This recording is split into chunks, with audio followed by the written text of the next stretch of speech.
1971 की जंग में पाकिस्तान को हराने और नया मुल्क बांग्लादेश बनाने का पूरा श्रेय सिर्फ एक ही शख्स को जाता है। वो हैं फील्ड मार्शल सैम मानेकशॉ।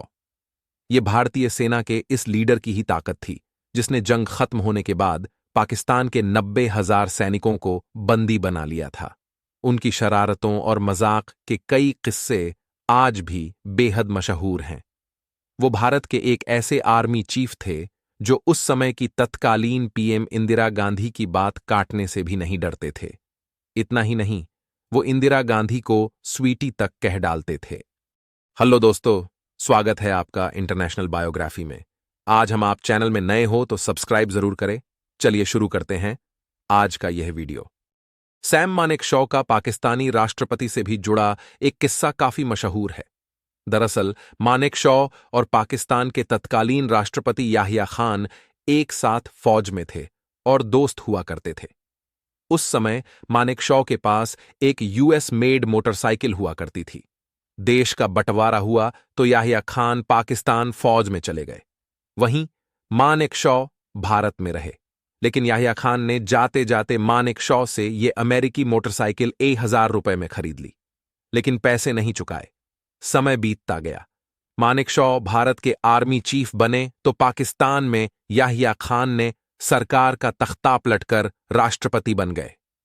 1971 की जंग में पाकिस्तान के सरेंडर करने के बाद मानेकशॉ ने कहा था कि याहिया ने आधे देश के बदले में उनकी मोटरसाइकिल का दाम चुका दिया। फील्ड मार्शल मानेकशॉ ने एक बार इंटरव्यू में बताया था कि इंदिरा गांधी पूर्वी पाकिस्तान के हालात को लेकर काफी परेशान थीं। सबसे बड़ी समस्या पूर्वी पाकिस्तान से भारत आ रहे शरणार्थी थे।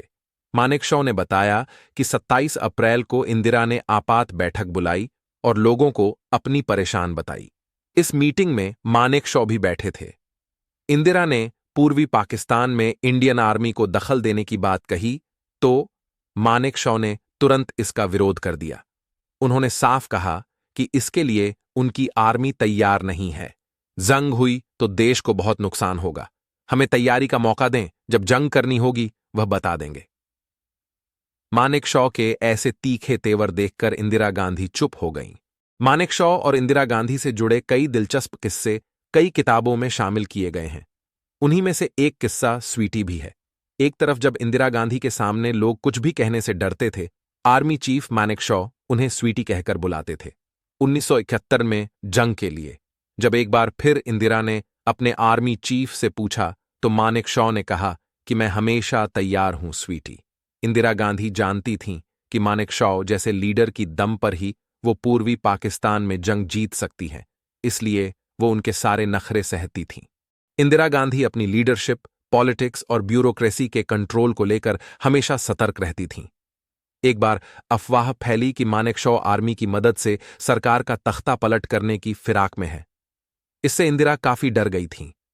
उन्होंने मानेकशॉ को मीटिंग पर बुलाया और इस बारे में सवाल किए तो आर्मी चीफ ने कड़क अंदाज में इंदिरा को जवाब दिया। उन्होंने कहा, मेरी और आपकी दोनों की नाक बड़ी लंबी है, मगर मैं दूसरे के काम में अपनी नाक नहीं अड़ाता, इसलिए आप भी मेरे काम में नाक न डालें। इस बीच भारतीय सैन्य कॉलेज समिति, जिसकी स्थापना 1931 में की गई थी और जिसकी अध्यक्षता फील्ड मार्शल सर फिलिप चेतवोर्ड ने की थी, ने सेना में अधिकारी कमीशन के लिए भारतीयों को प्रशिक्षित करने के लिए भारत में एक सैन्य अकादमी की स्थापना की सिफारिश की। 3 साल का पाठ्यक्रम प्रस्तावित किया गया था, जिसमें प्रवेश की आयु 18 से 20 वर्ष थी। उम्मीदवारों का चयन लोक सेवा आयोग द्वारा आयोजित परीक्षा के आधार पर किया जाएगा। 14 भारतीय सैन्य अकादमी IMA में नामांकन के लिए प्रवेश परीक्षा की औपचारिक अधिसूचना 1932 के शुरुआती महीनों में जारी की गई थी और परीक्षाएं जून या जुलाई के लिए निर्धारित की गई थीं। 15 अपने पिता द्वारा उन्हें लंदन भेजने से इनकार करने के खिलाफ विद्रोह करते हुए मानेकशॉ ने एक स्थान के लिए आवेदन किया और दिल्ली में प्रवेश परीक्षा में बैठे। 1 अक्टूबर 1932 को वह खुली प्रतियोगिता के माध्यम से चुने जाने वाले 15 कैडेटों में से एक थे। बी मानेकशॉ योग्यता क्रम में 6ठे स्थान पर हैं। तो दोस्तों, आपको यह जानकारी कैसी लगी हमें कमेंट करके जरूर बताएं और चैनल पर नए हो तो सब्सक्राइब जरूर करें। मिलते हैं नेक्स्ट वीडियो में। आज के लिए धन्यवाद।